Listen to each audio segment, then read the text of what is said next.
Welcome to Fort Worth 148's podcast, where we meet to discuss Masonic topics and strive to build value in the Brotherhood. The opinions and statements of the participants do not represent any positions or stance of any Grand Lodge or Lodge and are solely the viewpoints of the participants.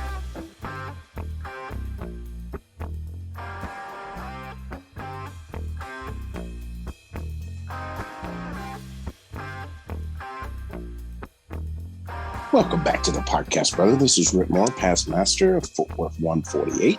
This is Billy Hamilton, past master of Fort Worth 148. This is Gabe Yagish, past master and sitting marshal of Fort Worth 148, and we have a guest today. Hello, this is David Hill. I'm past master of Parsons number 222. Current chaplain. I actually recently passed on the secretary's desk after sitting there for just 3 years. I'll consider that a success. So you escaped unscathed is what I did, without it being a life sentence. I think That's every getting secretary more strives for that. Yeah, and that's getting more common, which is a good thing in my opinion. I agree fully. I think more brethren should be trained to run all aspects of the lodge. Yeah, it's a lot of fun as secretary for sure. Mm-hmm. We've recently shanghaied our friend Cody Cox into becoming secretary for the lodge, so we'll see how he does there. He has this talent in other, he's demonstrated this talent in other areas, so we have no doubt as to his assiduity. Hopefully he will do just fine. It'll be fantastic. His what? His assiduity. Oh, you're using big words. Sorry. Let me look that up real quick. I busted out one of them $5 words on you, right? I'm sure. Listen, man, he does. You got to nice step up your assiduity. game, because we all know that your favorite Masonic hero, George Washington, definitely knew that word. Oh man, it's so true. And in all fairness, Rhit, aren't you the one who used to talk about how you love the word egregore? Was it you? Well, I did after I learned it. That was a Robert Hurd thing years and years ago. He came and taught us that word, and it was like, oh, that's my new thing. I think all four of us have a deep appreciation of the word egregore, right? As a very special sort of word. For the audience, the egregore is like the spirit of an organization of people. That's a vague and general description, and it's not completely correct, but that's the less than 5-minute explanation. Yeah, good point. Yeah. Well, folks, as you know, or as he's introduced himself, we have David Hill on the podcast today, and Dr. Hill is a repeat guest from season 3, and David, what's going on in your life, personally, Masonically? What's new since we last talked to you? Well, Masonically, I recently served as reunion director for the Austin Valley of the Scottish Rite. That was a new experience for me. I got to be the guy in the metaphorical top hat in the middle of the 3-ring circus. It was fun, establishing order out of chaos. So I had a great time doing that, and don't know if they'll have me do it next year, but I'm certainly open to it. Ordo ab cao. I see what you did there. Hey, there we go. Other than that, I guess personally, I've just, inherited my father-in-law's motorcycle. He's now, he has Parkinson's and is now infirm enough to where he has no business riding, which is kind of difficult. He's been riding a motorcycle his whole life. So when a guy gives up his last bike, the one he was hoping to ride into retirement, it's a big deal. So it's kind of, I'm feel really honored that he, sent it my direction. I've certainly been enjoying getting to know it and riding it around town. At the same time, that's a part of his identity he was giving up. So I really honor that from him, and it's a pretty difficult transition. Yeah, that's got to be tough. Well, it's kind of a fantastic way to, while he's still here, be able to keep his spirit of riding alive, Oh, absolutely. That's it's really cool. do. Yeah. So, all right, Billy. So I know that, you were kind of the most involved in setting up the writing for this episode, and you and I had talked about this offline, and had a couple of serious conversations about what inspired this episode's content. If you want to give us a breakdown and kind of an introduction to what we're going to be talking about today and why we're going to be talking about it, that'd be fantastic. Yeah, absolutely. Actually, so um, if y'all listened to, I believe it was the episode before last, we had Brother Chuck Dunning on, and we were talking about mental self-care, right? How to recognize maybe the warning signs in yourself that you're dealing with depression or worse, and what to do about it, right? And then extending upon that, how to recognize those signs in others, and what to do to maybe help encourage them to find the help they need. However, this episode is really it's a part 2 of that same vein, but it is how to deal with people that we come in contact that are maybe charged up emotionally or mentally, dealing with some stresses, maybe fixated on masonry as something evil or bad, and how do we deal with that, right? How do we approach those people if needed, and how can we resolve any kind of confrontation in a way that would result in a safe conclusion to the encounter? And so for this reason, I asked, Dr. Hill if he would be willing to talk with us, because this is right in line with a lot of the work that he's been doing as a counselor, and therapist. And so he graciously agreed to do this. So, and, I hate to bring this up, but, recently we did have tragedy in the fraternity, which directly touches upon this subject. And so it felt like a timely moment to have this conversation. And for those of you listeners that don't know, the tragedy that we're mentioning here was very recent at the time of the recording of this podcast. And we are trying to be as sensitive and respectful to it as possible, which is why we're releasing this episode, right? In just a few days ago, last week, a lodge installation took place down in McAllen, Texas. And they had the chapter installation, the council installation, and then the lodge installation. And following the lodge installation, one of the brothers, Robert Wise, exited the building, and he was very quickly approached by somebody who really can't be described as anything other than a madman. And I know that that's probably an insensitive way to describe that person, but that's what I'm going with. And this guy killed our brother because he was a Mason, and we know that because of his admissions via social media and his very digitally public hatred of Masonry. And so that's one of the reasons why we're releasing this episode, is to kind of tackle that and see what if anything can be done in that avenue. Yeah, I think a lot of lodges have been kind of perking up to these kinds of threats that are going on, but there's been little small things happen here and there. I say little small things. Lodges have been burnt down, and but no one had really been hurt.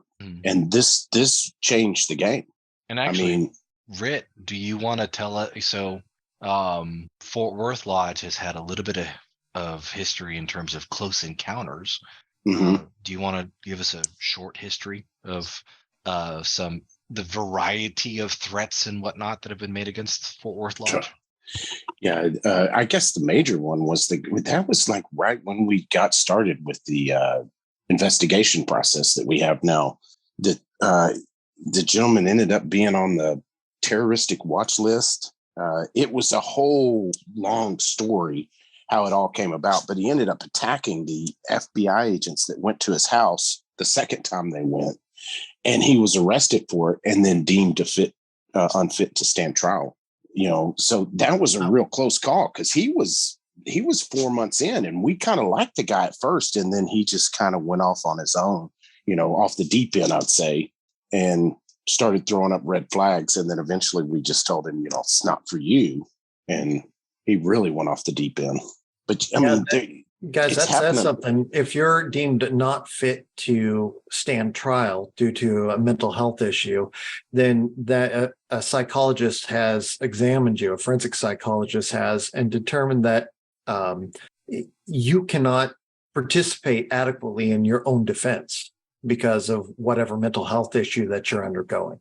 That's pretty serious. And it says a lot that, he was there for a few months and y'all liked the guy. And then all of a sudden something got triggered and he took that spiral downward so quickly. Yeah. And we do get a lot of guys, like the initial email that they'll send up will be just completely crazy, about not your typical join the Illuminati stuff, but, what they're saying, devil worshiper, all that kind of crazy stuff. On the initial email, of course, they don't get an invite up, but I mean, it's definitely more prevalent. People are more empowered for this kind of stuff, it seems like, than they have been when I was younger. I mean, it's always gone on, but this is amped up a little bit. And that's across everything. Cause, I saw guys lashing out on social media about, how this is so horrible, what's wrong with this. And it's like, it's time to wake up, because it's horrible that it happened at a lodge, but it's happened at churches. It's happening at our schools. You know what I mean? We've got to watch out for each other, and we have to start talking about these things so we can be safer and be aware. As unfortunate as it is, it's a part of life now. Now, Brother David, I know you've previously done this, but treating this podcast episode as, in a vacuum, could you tell us a little bit about yourself in terms of professional background? Sure. I have a doctorate in clinical psychology. I have a private practice in Austin where I do a lot of work. These days, I'm working primarily with veterans, helping them with compensation and pension claims with the VA. I deal with a lot of combat vets and other people who have had some deep trauma, and helping them to process some of the worst days of their lives. In past years, I've done forensic work. I did a postdoc for 2 years at juvenile probation in Travis County, working with some of the kids there. Worked in methadone clinics, community clinics, all over the place. So I have a pretty broad range of experience in the mental health field. Okay. I think that gives us a pretty good kind of ground establishment there. So let's talk about, the fixation on Masonry and, what, because it seems like there's a lot of guys or gals, I guess, there's a lot of individuals out there that we could classify as less than mentally stable that get fixated on Freemasonry, particularly, or maybe on the concept of secret societies. And you start to hear some very scary theories coming out of them, and sometimes they take action on. So let's talk about that. Why do these people get fixated on Freemasonry and secret societies, and what is it that is so attractive about that idea to them? Sure. There's a couple different main points. So one, there's people undergoing some form of psychosis, which I'll get into in a moment. The other is people who just have more conspiratorial mindset, which I'll unpack in a moment. Psychosis is like you can have a delusion where you believe something to be true despite evidence to the contrary.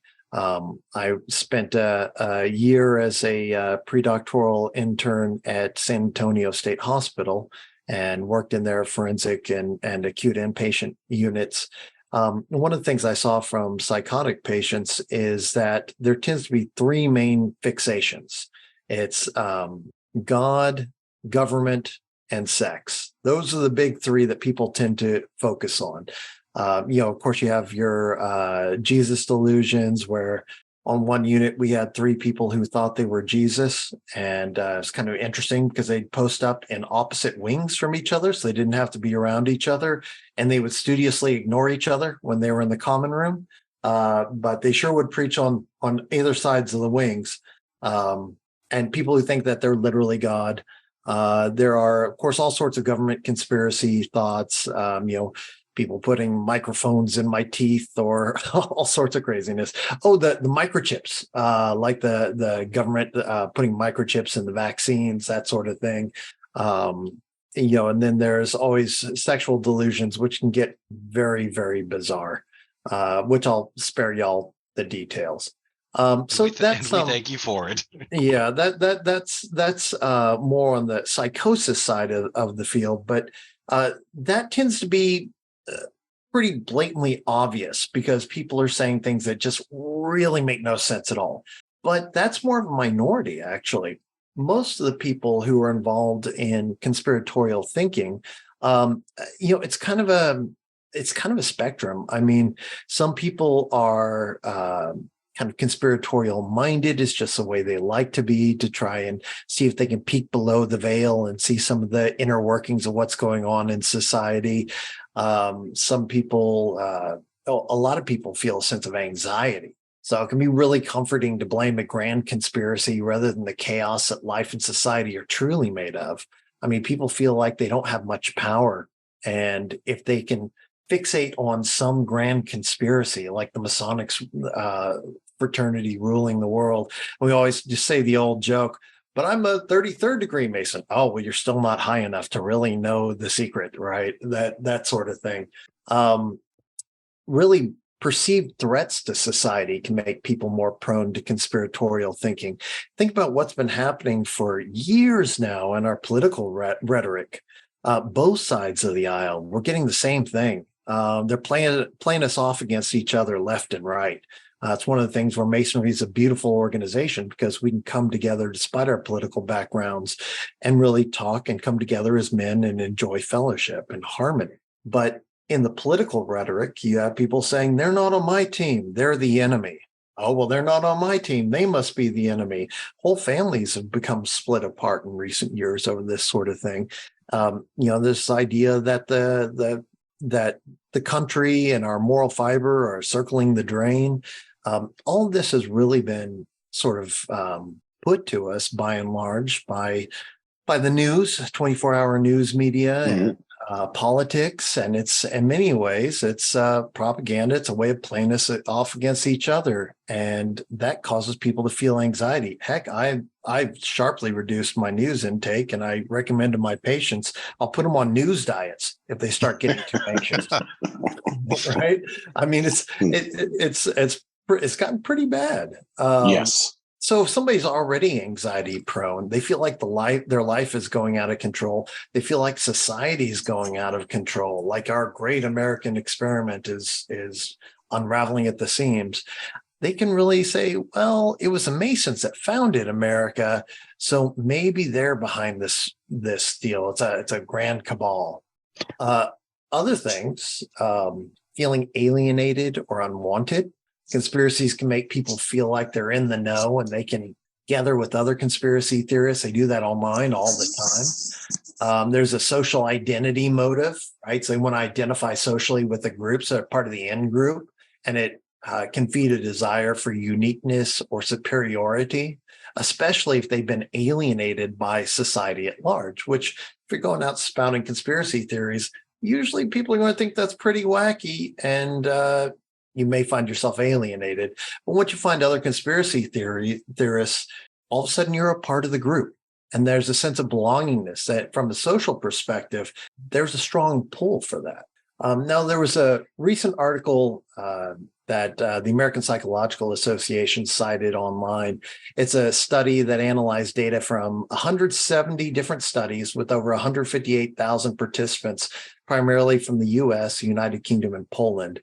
The study's called The Conspiratorial Mind, a meta-analytic review of motivational and personological correlates, which that's a mouthful. But it was published in Psychological Bulletin on June 16th of this year. Now, what they found is that a couple things. That conspiracy theorists are often driven by a need to understand their environment, like I said, a desire for superiority, and certain personality traits such as paranoia and egocentrism. That egocentrism, it makes sense because if you have the secret knowledge about how the world and the universe works when nobody else has been able to figure it out, what makes you the special one, right?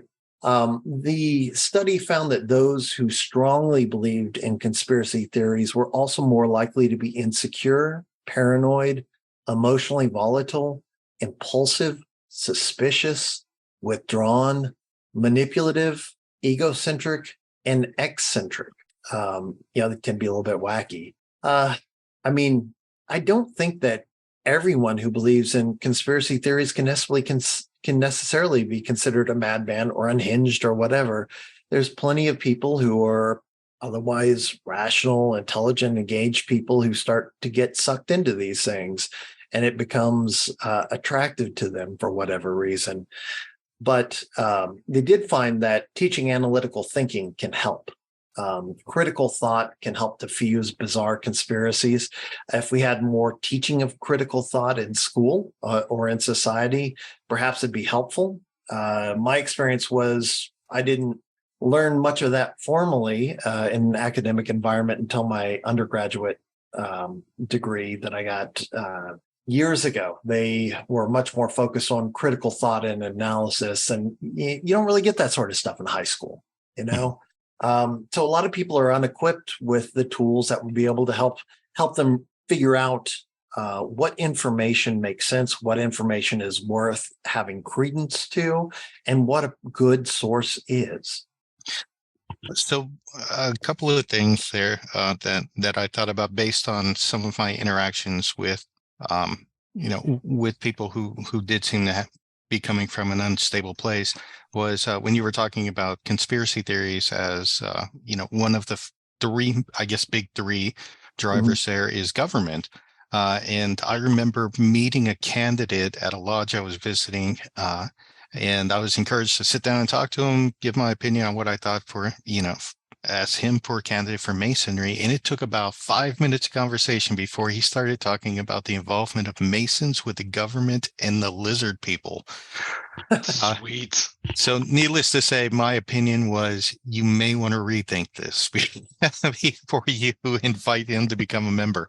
Well, the lizard people is a clear tip-off, but Masons are involved at all levels of government. So how are you to tell there, right? I mean, I've worked in government and I'm a Mason. Yeah, we've had several presidents, so that's one of those things. That's like, hey, not technically wrong, but. Well, the second thing I've noticed too is a strong feeling of victimization.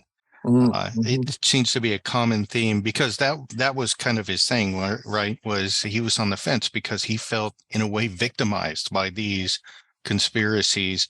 And so I guess for him, his thought was, do I want to join them or not? And that's how he was on the fence. But when I was working at the inside the Grand Lodge building, it's like a magnet. And we would have occasionally people come in who had the wrong opinion of us. But I remember particularly there's this one young man that he came in, I would say he was probably in his early 20s. And it was interesting because it was like a buildup. So he came in several times, and the first time he seemed nice. He asked questions. He just seemed a little bit off, right? Like, so he had a couple of physical tics, and we just kind of wrote it off as, some people have those issues. And then the second time he came in, he was a little weirder, and you could tell he was a little more amped up, I guess. It was almost like he was escalating something within himself. Then the third time he came in, it was to the point to where we had to ask him to leave after he approached one of the ladies working in the building and said, "Hey, I could see you're a victim too." Not only was he saying she was a victim, but he was identifying with that. And at that point, we're like, we think it'd be best if you don't come back. Wow. But what really struck me was he felt that he was being victimized, and it felt like he was working himself up to take a stand, I guess, against maybe those he thought was victimizing him for whatever reason. Like he didn't have the courage yet, or? Yeah, I really got the sense that he was trying to talk himself into something And so my goal was, let's get him out the door before, he comes to a decision.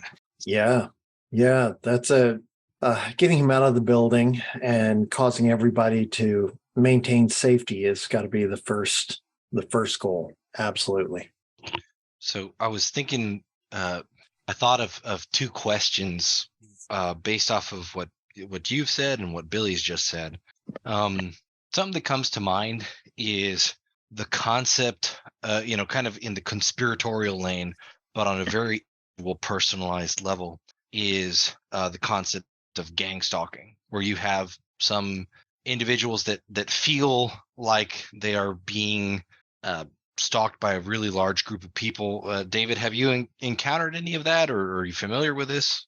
I've encountered some delusions along those lines from some psychotic people, sure, where they feel like it becomes that moves more into the realm of paranoid schizophrenia, where they feel there's somebody always watching them.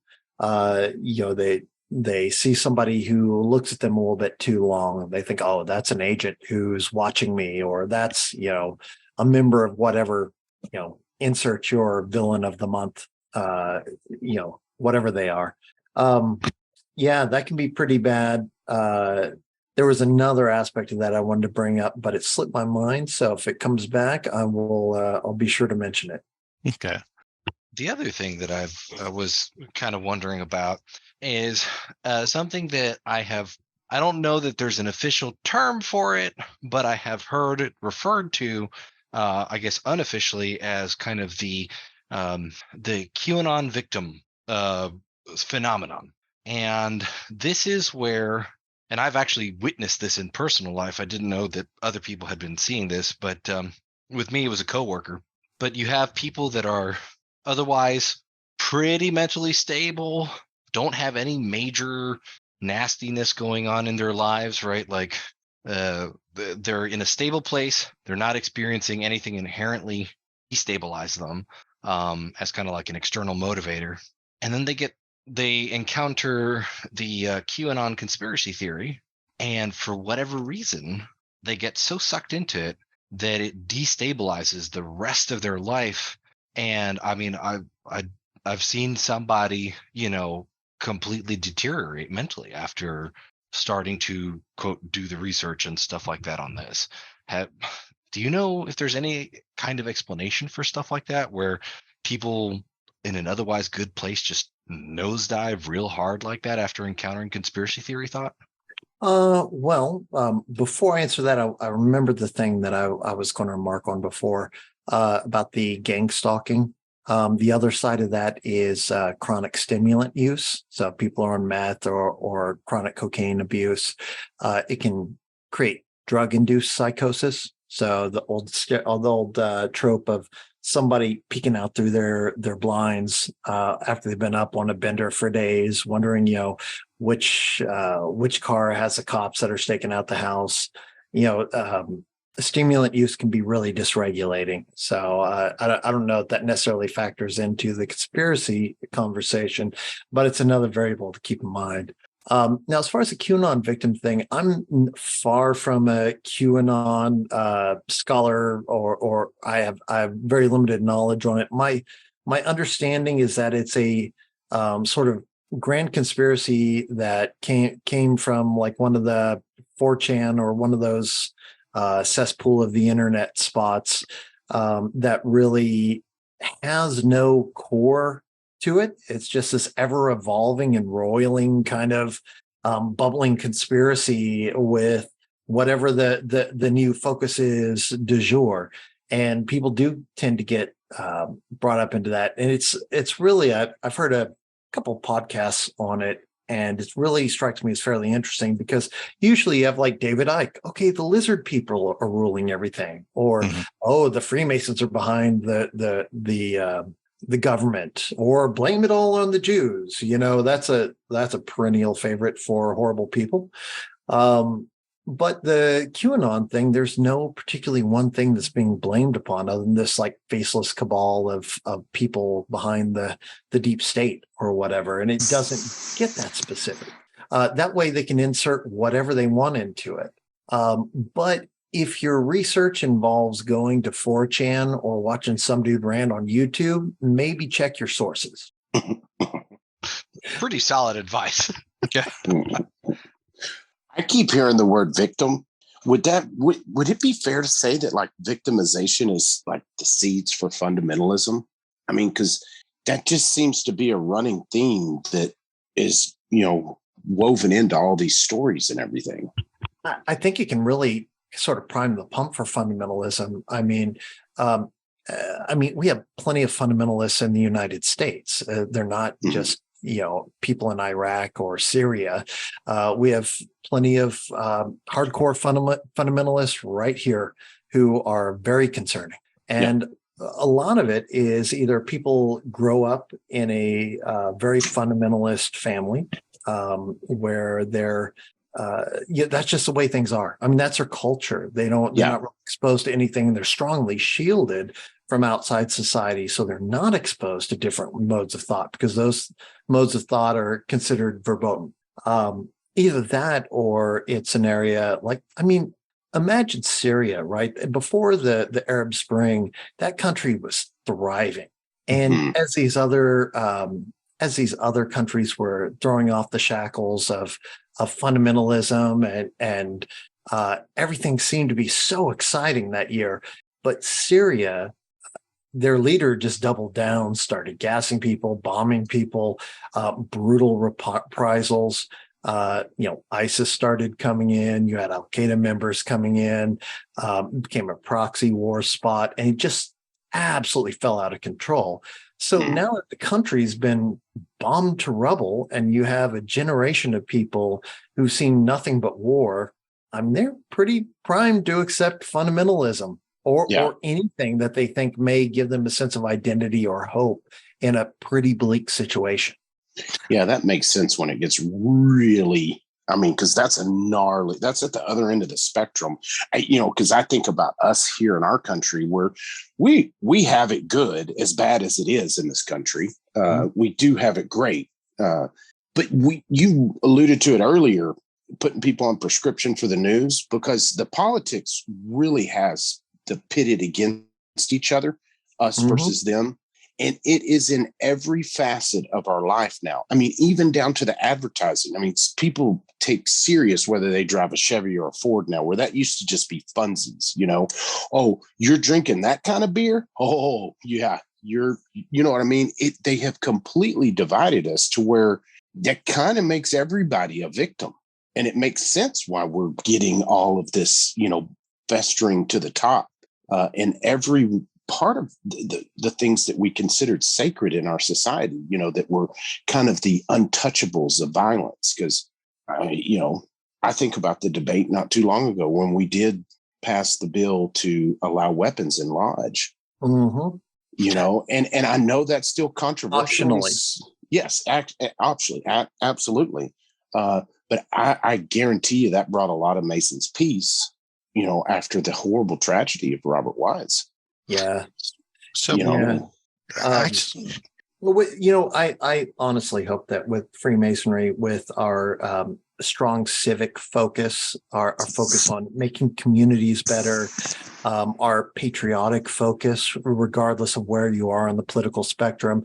We say the Pledge of Allegiance, the national and state standards before every meeting. Sometimes more than once. Yeah. You open a Lodge of Sorrow, you say it. You open a Master Mason's Lodge, you then say that, So I hope that causes Masons to really reflect that we're Americans first, period.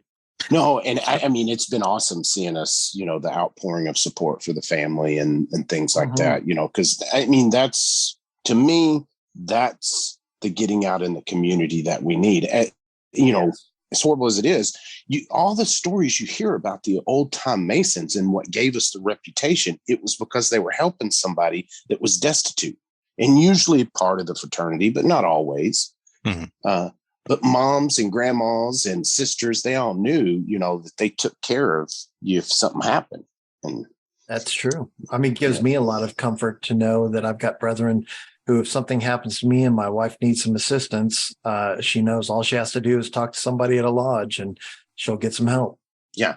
It has been the light in this bleak world for me. There's no doubt about it, because I couldn't imagine being out there and being like, where do I go meet some good people to hang out with? You know what I mean? Do I join a bowling league? You know what I mean?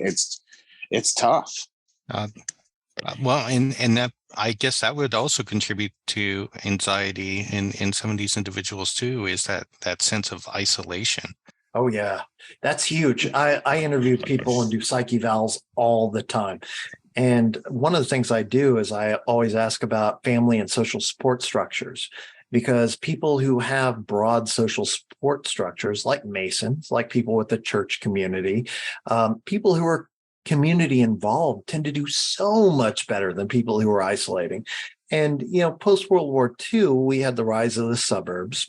And we had the multi-generational households declined as everybody, used the unprecedented prosperity of post-war America and bought their houses and started, doing the Cleaver model of mom and dad, raising the kids in a single family household. I don't know that did us a lot of favors. Actually, it sort of cut us off from our communities, and we're more and more isolated from our communities.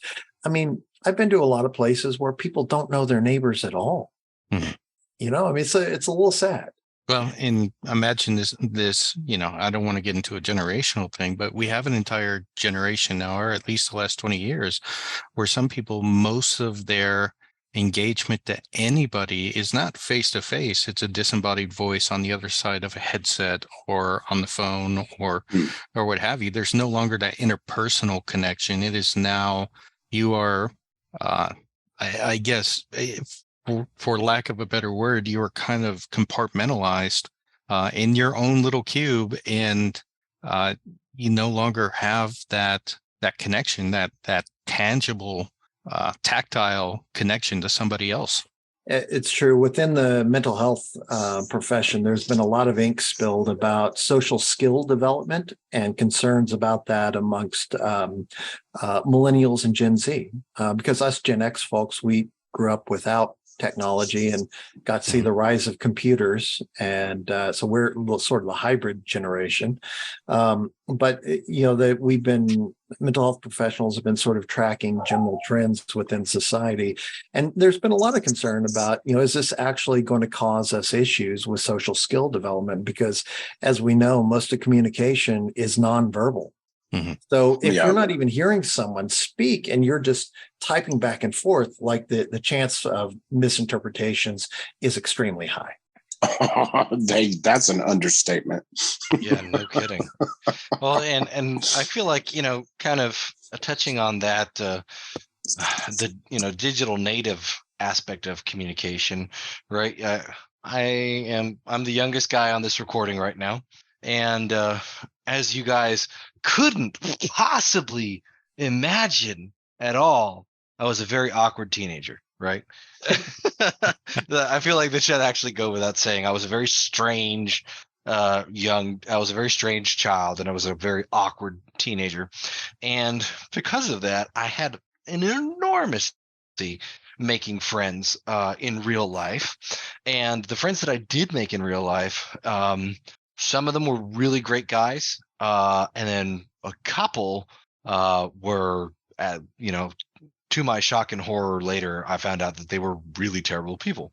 But I didn't have many friends, and I retreated online, right? That was kind of that space. And that did a ton of damage to me because I didn't get that social interaction, right? And it wasn't until I got to college and I was put in a dorm situation where, you have to interact with these people every day, and you have to be, you have to reciprocate social niceties and all this stuff, that I really started evolving and growing in any sort of level of communication, emotional intelligence, so on and so forth, right? And so college for me was a chance to totally reinvent myself.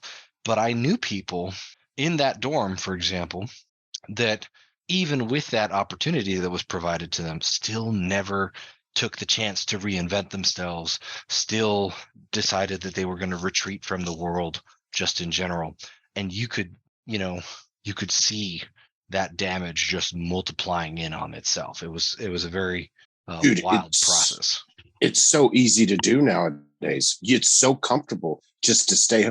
You got net. What do you want to play on, video game? Play with your buddy. I mean, you can stay right there in your recliner the whole time. If you have the money, you can get all the food you want delivered. Exactly. I mean, and you can distract yourself really quick, and it's easy to do. And you don't realize what you're missing. Because, I mean, even when you skip lodge for a while, if you're a normal regular, because I just went through this, you forget what you're missing, and you finally get back up in the swing of things. And it's a totally different world when you start interacting with people outside your normal, your normal day to day. Well, that's also why travel is so very important and highly regarded. I spoke earlier a little bit about culture, right? So people who are come from a fundamentalist culture that's very separated away, they don't get exposed to other cultures or ways of perceiving the world. Even so, in my practice, I talk a lot about culture because culture is basically the unwritten rules that we all live by. Like we pass each other on the sidewalk on the right-hand side. Why? Because we drive on the right-hand side. Guess what they do in cultures where they drive on the left-hand side? Well, they pass on the left-hand side on the sidewalk. It's not rocket science there, but there's a lot of unwritten rules that you just don't know until you stumble headlong into them in another culture. And people think about things in very different ways in very different cultures. And that's a broadening experience that allows you to understand the diversity of opinion and thought and experience in humanity. And it should allow for more compassion and empathy. 100%. I mean, think about the world just 60 years ago. The world wasn't as connected as it is today. The economy and people move. I mean, you've got just down the street people from every country, even no matter almost any state you live in. You didn't have that kind of experience before. It's true. So sometimes it's easy to identify somebody who is unstable, right? Or maybe they're not in a great place emotionally or psychologically, right? We have this, we have these cultural expectations, right? People conform to culture within reason, right? And if they break cultural markers, then hey, like something might be off about this person, right? Or if they're interacting strangely, or if they're like perpetually overly awkward, right? In a very noticeable sort of way, we might realize, hey, this person might be having some kind of mental or emotional conflict. But other times you get the dude like the one that was visiting Fort Worth Lodge years ago, who got 4 months into the process before the lodge realized, oh, this guy is like not okay to be around, right? How can we identify when somebody is having emotional or mental conflict or instability, especially when it can sometimes camouflage so well? Well, that's a great question. I mean, you're not always going to have the disheveled guy on the street corner who's screaming at aliens coming to take him at the end of the week or whatever. I mean, those people exist. So they're there, and I hope that they get the care that they need, but that's often not the case.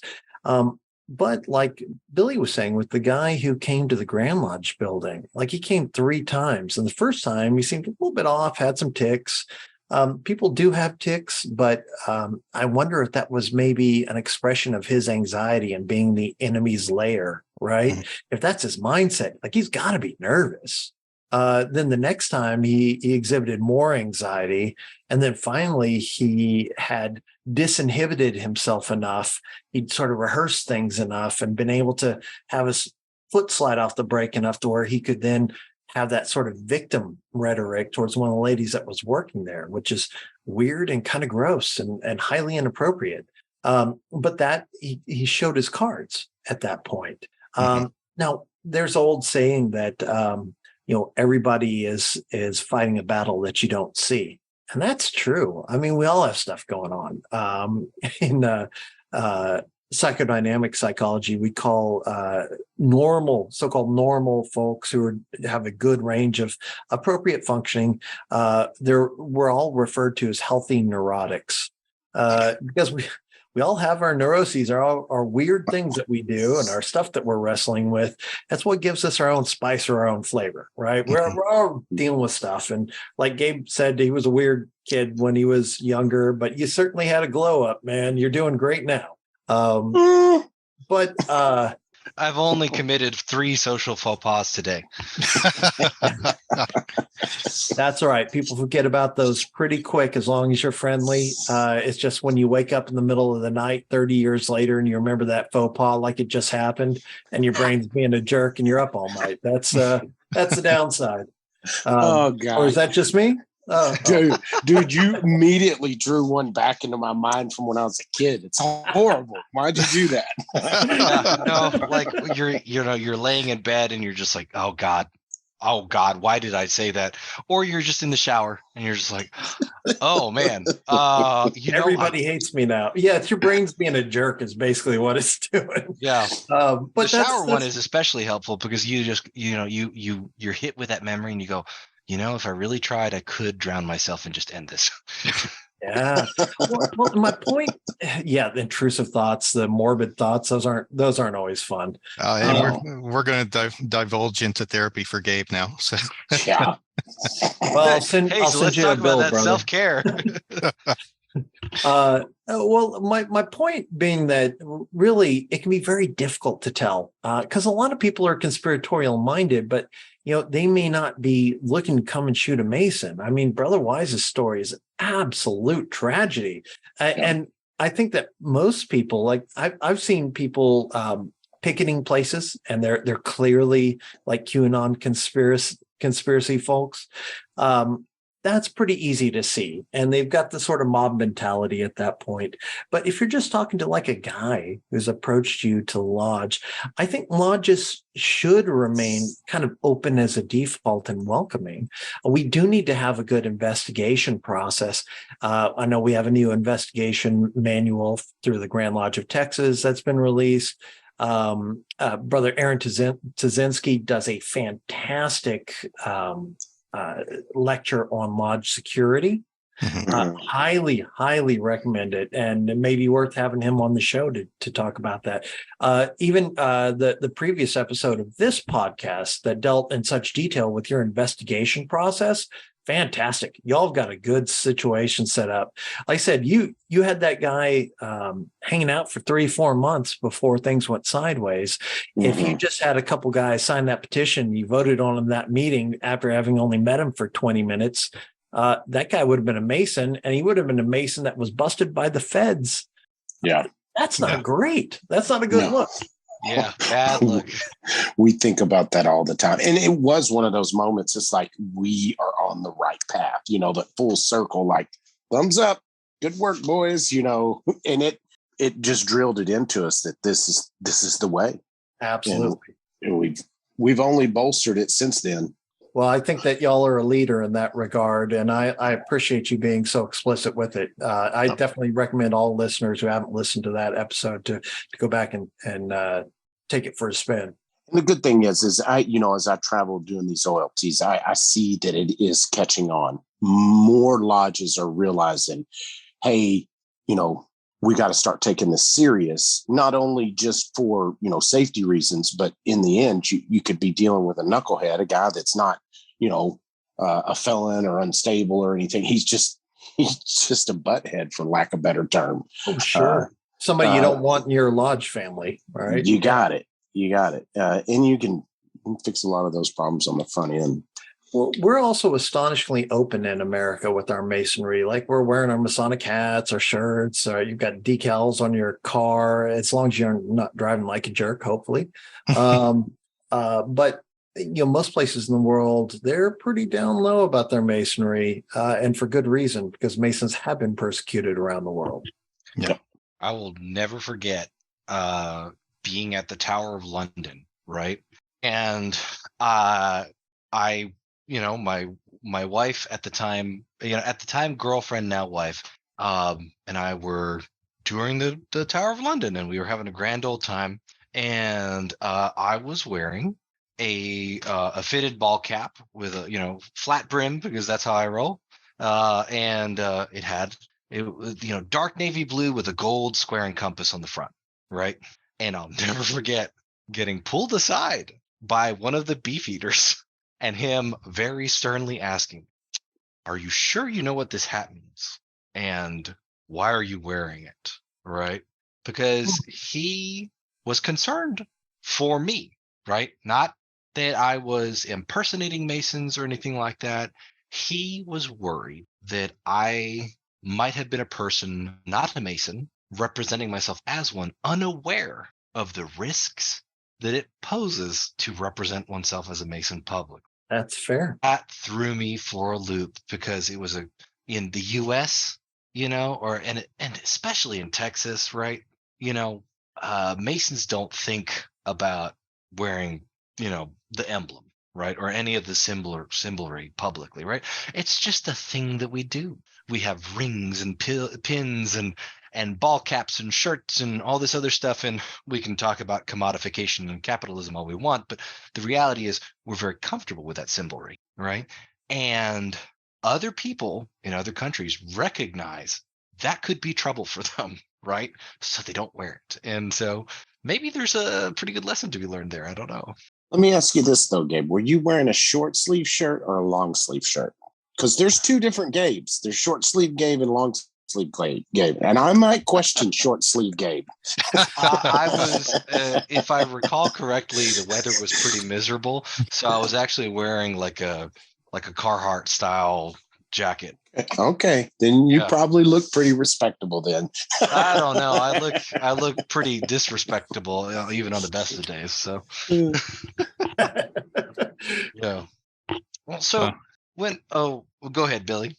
Oh, I was gonna actually circle back to what we were talking about before. So, it may not always be obvious, that someone is having a moment, if you will, right? A moment.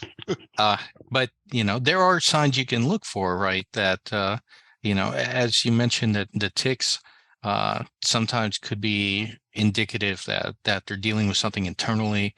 I know in our own case, Gabe, I don't know. I'm sure you remember the guy who came to our commandery's meal, and the guy who scared the hell out of everybody. Yeah. With the my gosh, it was in the middle of the summer.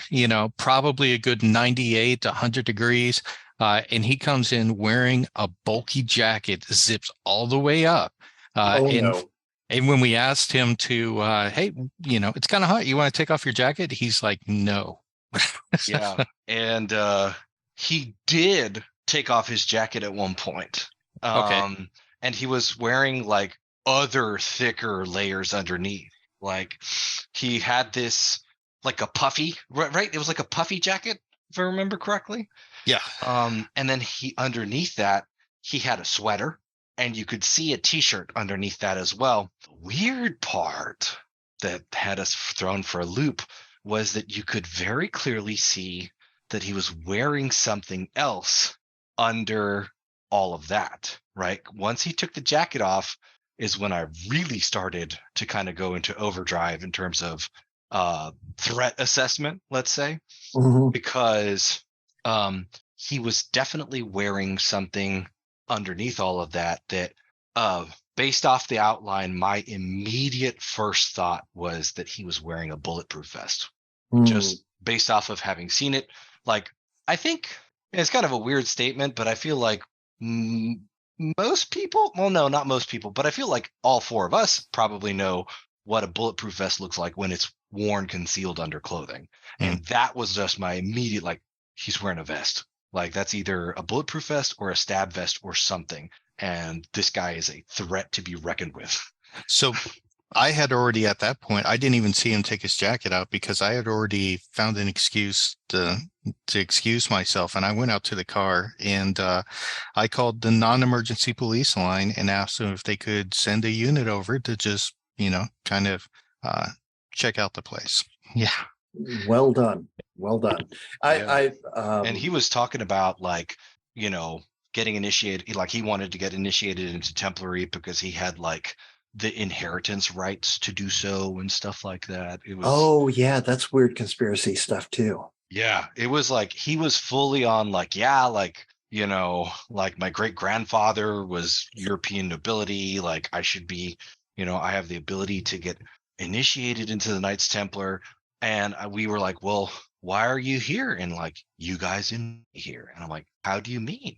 And he was like, you guys sent me an invitation via Facebook. Come to find out, he saw an advertisement on Facebook, or like not an advertisement. It was a recommended for you, right? And it was just listing Worth Commandery as a civic organization this guy might be interested in. And he took that as we invited him. Okay, so there's an idea in or a term called ideas of reference, and you often see this in delusional people or psychotic people, where back in the day you'd think that the news commentators or people on TV were having discussions with you or passing secret messages to you, that what they're saying were referencing you and your situation.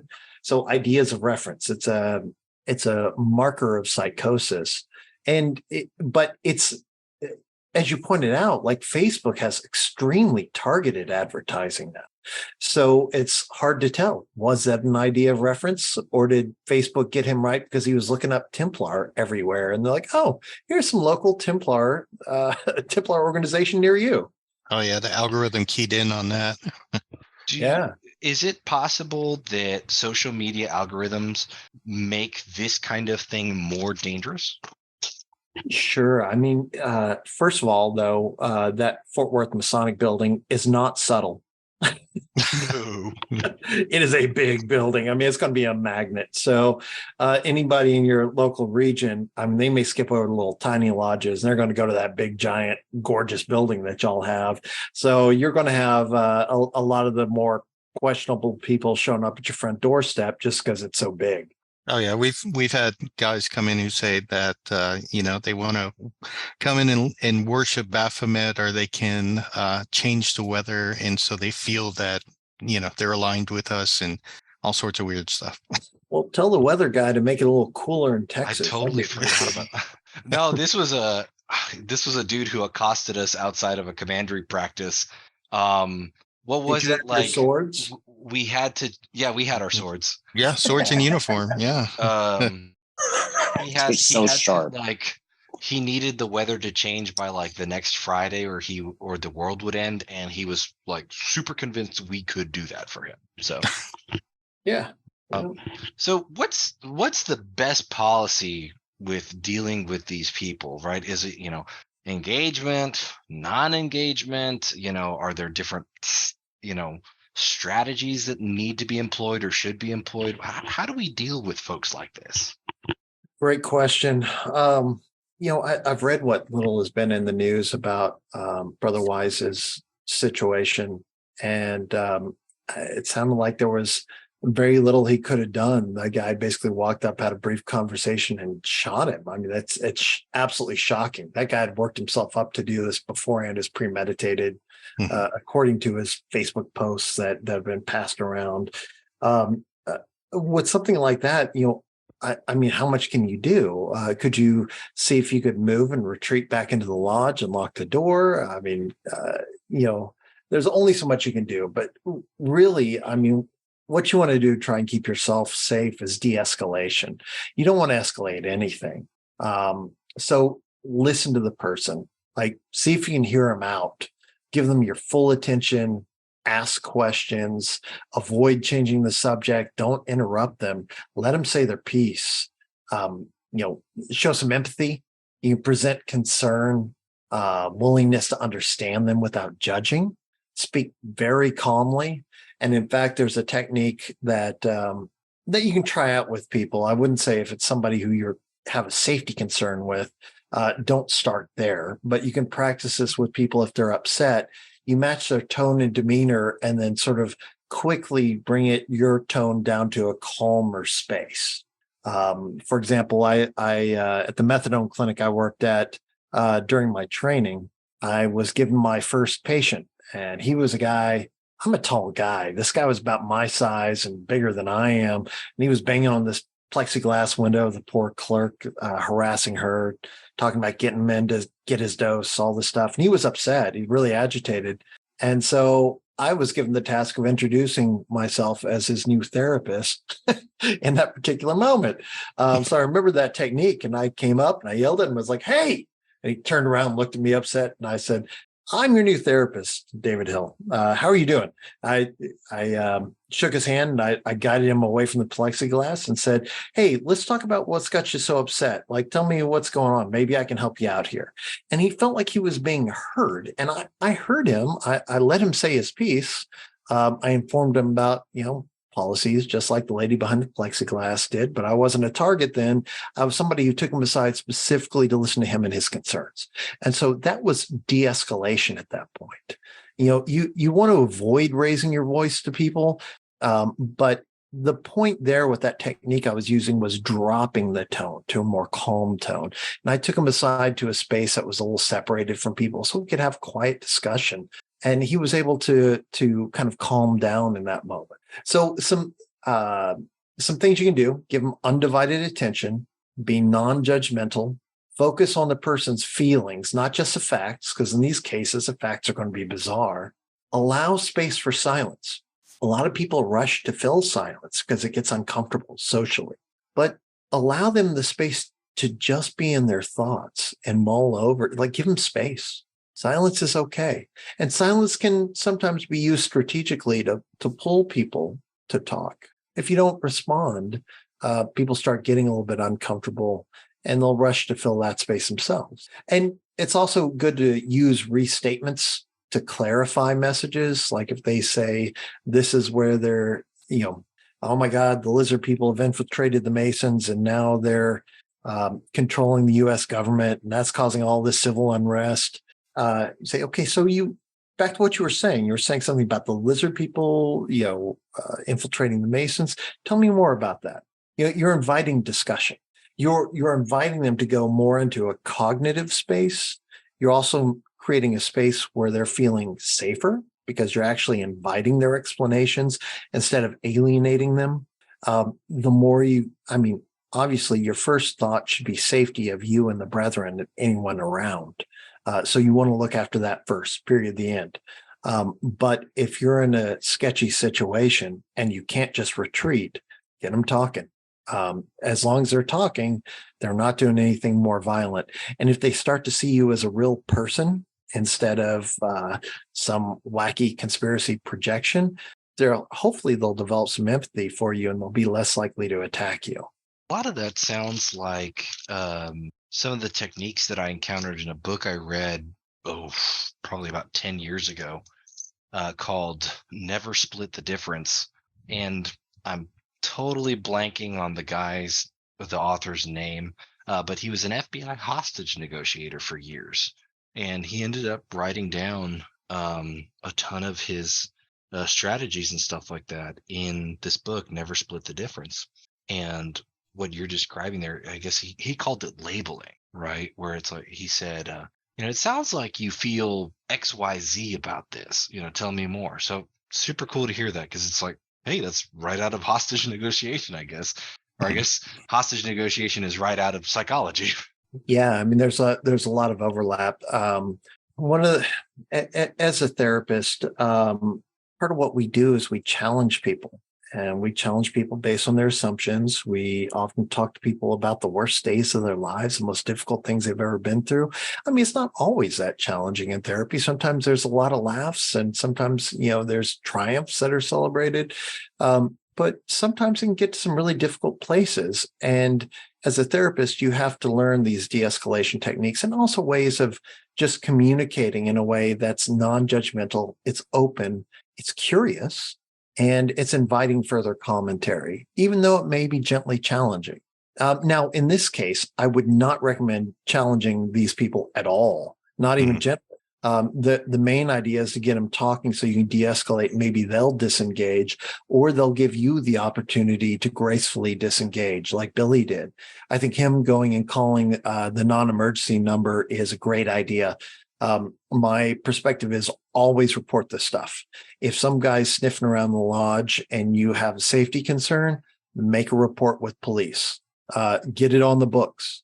I saw somebody in one of the social media threads suggest that this guy who murdered Brother Wise had firebombed another lodge in the valley. I don't know if that's the case or not, but if that's the case, then it suggests that this guy has been around and starting to act on these. Like, you can target a building, but then as you disinhibit yourself more, your foot slips off that brake, then you start going after people. David, if you don't mind, I'd actually like to circle back to something you had said. You had talked about expressing empathy. And I think it's important to talk about that for a second, because a lot of people confuse empathy with sympathy. This is something that I used to work with my agents a lot in tech support, right? Because empathy is a great way to de-escalate the situation. But a lot of people confuse it with sympathy, right? Sympathy is I'm sorry. Empathy is I understand what you're feeling, right? I'm right there with you. And I guess the point I wanted to make is that sympathy sometimes causes the person to feel justified, right? Because if you're saying I'm sorry, then either they retreat, further into their conviction, obviously I'm justified for doing this, or they feel like you're speaking down to them, right? Just kind of dismissing them. But empathy is important because you're finding a commonality with them. Yeah, exactly. You're both humans having a human experience. And now there was a landmine that you stepped on there. You said, I can understand. The immediate response to that is, no, you can't. You can't understand my experience. So that's a big landmine. Asking them about their experience, saying that must be awful. Tell me more about what that's like for you. That's an opening statement. It's an opening question rather than a close-ended question. And it's inviting more discussion, and it's also expressing your feelings. That sounds awful.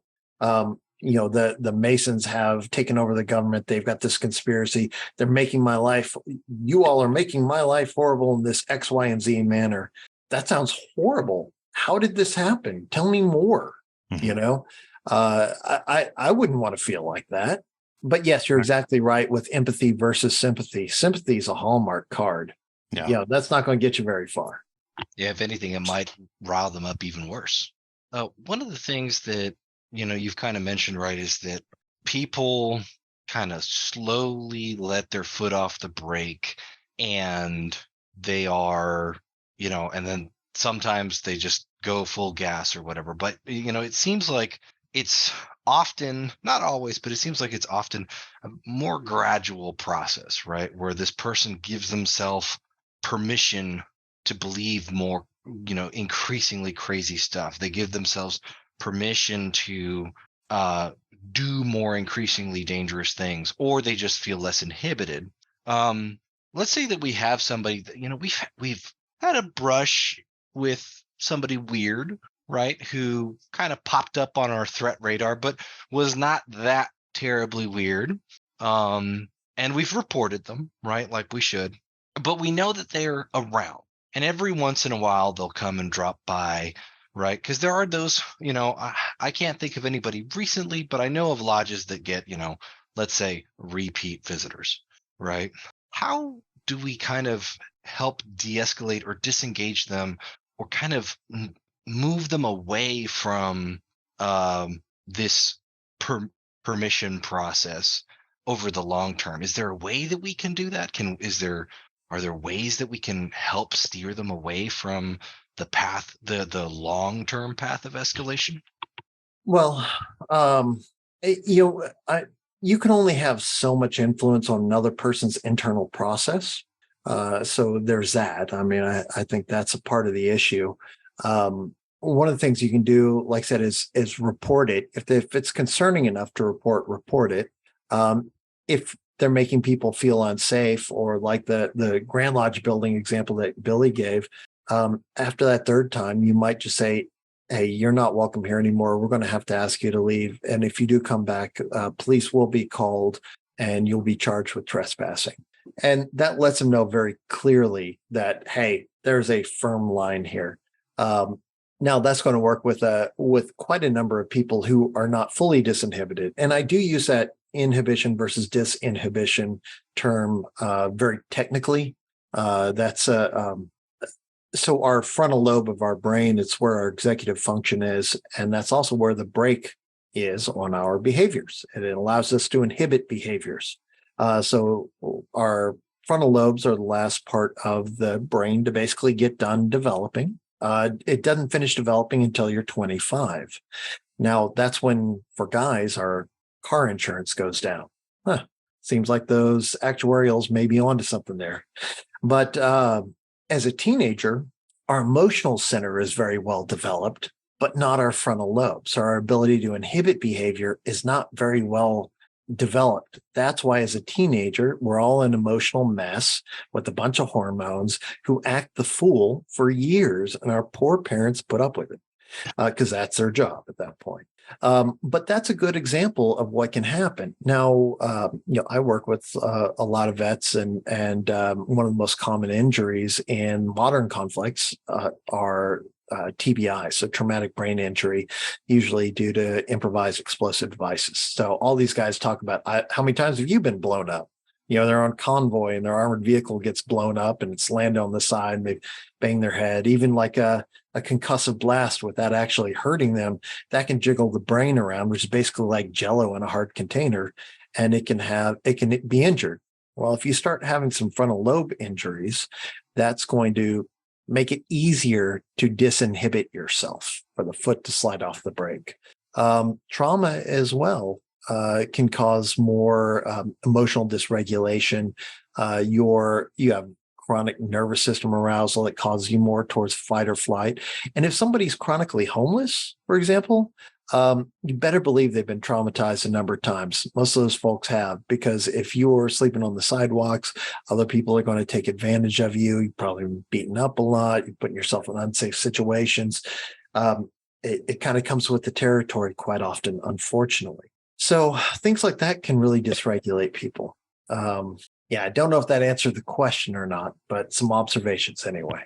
I think that helps point towards things that cause that long-term dysregulation. So I think in a longer form way, that does kind of answer that question, right? Because it means that, hey, like if we help these people with those problems, we can try to help mitigate those situations. And a lot of that is societal, right? Like a lot of that is having that, right? So, absolutely. And Texas, I believe, ranks at number 50 on mental health spending. And every session, the legislature talks about the mental health crisis we have in Texas and spends some money on it. But, we don't have the infrastructure to deal with the issues that we have in this state. Wow. And that's amazing, especially because, as you were talking about, people who go through traumatic experiences. Well, we have a fair share here for one reason or another, whether, we do have cities that have, issues with homelessness. We have a tremendous number of combat veterans here that are dealing with the experiences that they had. And that, when you said, about veterans asking each other, how many times have you been blown up? That's just mind-boggling, right? I can't even imagine coming from a perspective like that, and the residual effects of those traumatic brain injuries. It is, wow, it's, like I said, it's mind-blowing. But for here in Texas, I mean, considering you do have we have so many issues, it's amazing that we don't have a better eye towards mental health care, public mental health care. Yeah, I wish we did. Occasionally there's some good bills that are passed. I've been involved in legislative advocacy for the last decade in Texas through Texas Psychological Association and testifying at the Capitol and working on mental health bills and concerns. And I wish there was more that was going on, but there's only, as anyone who's ever worked in the legislative process goes, there's a lot that goes into a session. It's hard to get stuff moving because it's the whole state is coming together once every 2 years to try and get business done. Makes it tough. But hopefully, like, thinking about these things gives people a little bit of compassion for the people who are maybe a little bit disturbed or having a tough time, who may be a little bit off, who you're not sure. I mean, I don't want people to, be overly reactive. But at the same time, people are people and they're having a people experience. We all go through stuff. We've all had hard times. If people get really lost down one of these rabbit holes, they're indoctrinated and they may do severe things. But I think that's the exception rather than the rule. But still, it's important to have situational awareness and to consider the security of your lodge.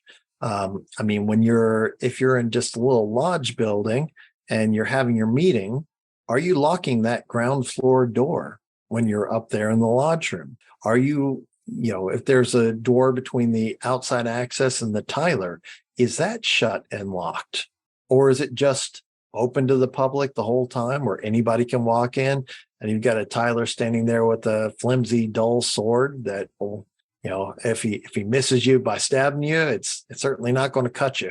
It's very little protection, right? Actually, and that brings up another point, is that most lodges, the Tyler's inside the lodge room, so you don't even have that barrier. A lot of times, yeah.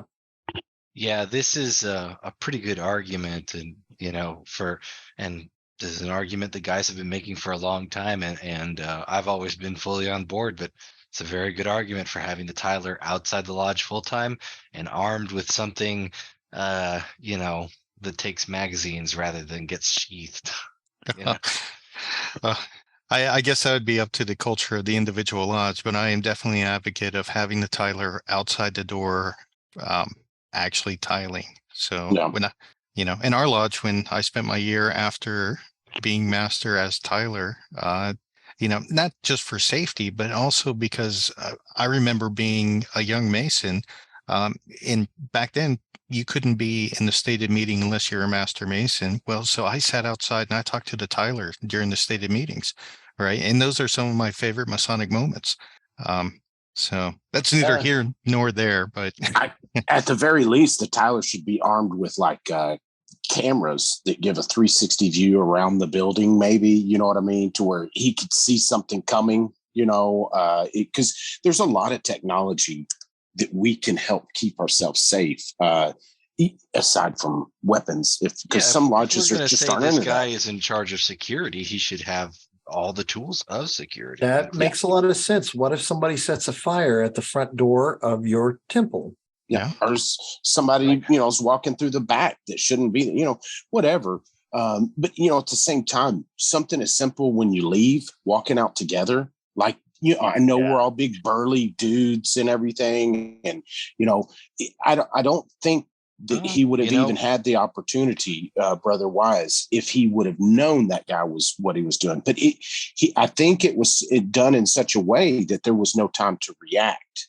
Yeah. Well, and I think pretty much anybody that's worked late night fast food knows you never leave the building by yourself. Right. And that was, the wait and table thing.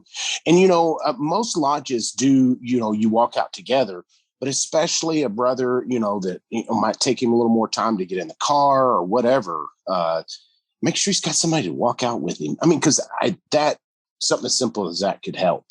Well, what you're talking about with having a camera outside, I mean, that's as simple as a Ring or a Nest doorbell. Yeah. And that's something that's within the budget of a lot of lodges. They can't afford a big giant camera system, but most of the time you can afford a Ring doorbell. How much are those now? I think they, they're like what, 120, and sometimes they go on sale for $70, something like that. I might be out of touch though. My buddy, it was a prime deal, but he got 4 Wi-Fi cameras put on every corner of his house for $100.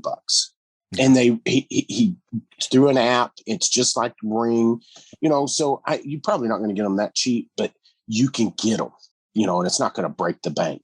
And especially if you're have an Eastern Star or kids and, that meet up there, the Rainbow or DeMolay, we definitely owe it to them to be as safe and secure as possible. Absolutely. And God forbid if there is, someone who is having a a human moment, right? And now you have video evidence if you have to turn it over to the authorities. That's right. It's true. It's true. And I'm sitting here thinking, I don't know what number to call for a non-emergency. You know what I mean? That's something that the lodge needs to be armed with. Maybe that's right there by the Tyler, by the phone and the monitors. Actually, that would be an incredible thing. Just like have a laminated sheet of paper, and it has, the address of this lodge is so and so street in so and so city. The nearest intersection is, any way and that way, right? So to help, people locate. Non-emergency police number, right? Poison control, Nearest emergency room, nearest mental health clinic.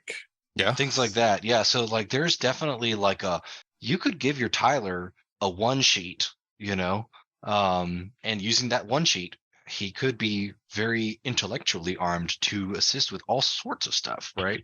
Because imagine how helpful it would be to have somebody who'd be like, hey, call poison control. Hey, I've got the number right here. Let's dial it. Right. Y'all help me add that to our Tyler duties to update that every year. That'd be great for them to have.